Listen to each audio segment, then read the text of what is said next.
Ada satu racun yang lebih berbahaya dari narkoba, lebih cepat menyebar daripada virus, dan bisa membunuh hubungan tanpa meninggalkan jejak darah. Racun itu bernama iri hati. Iri hati bukan sekadar perasaan tidak suka ketika orang lain bahagia. Ia seperti luka yang dipelihara diam-diam. Setiap kali iri, sebenarnya diri kita yang tersiksa. Anehnya, kita berharap orang lain yang jatuh, padahal yang hancur justru hati kita sendiri. Yang membuat iri hati berbahaya adalah sifatnya yang senyap. Ia tidak meledak, tapi merayap. Ia perlahan mengubah cara pandang kita terhadap dunia.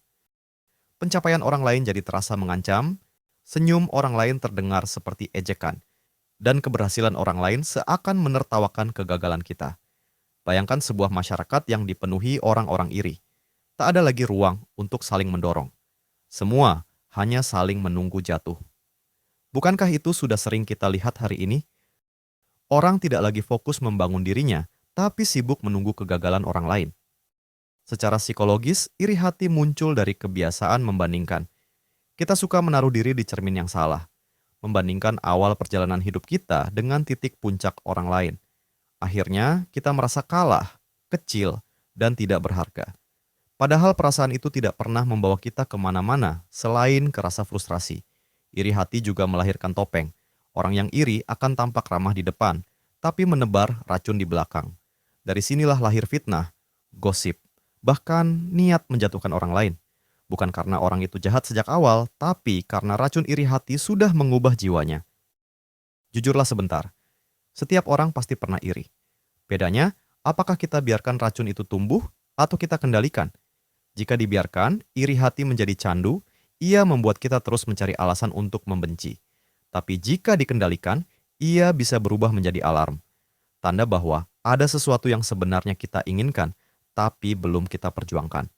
Orang bijak tidak menghapus iri hatinya, tapi mengalihkannya. Dari racun menjadi energi. Dari benci menjadi ambisi. Mereka melihat keberhasilan orang lain bukan sebagai ancaman, tapi sebagai cermin. Sebuah tanda bahwa apa yang mungkin bagi orang lain juga mungkin untuk dirinya, asal ia mau berjuang. Iri hati tidak berhenti di dalam diri. Ia menular. Ia menghancurkan solidaritas, merusak persahabatan.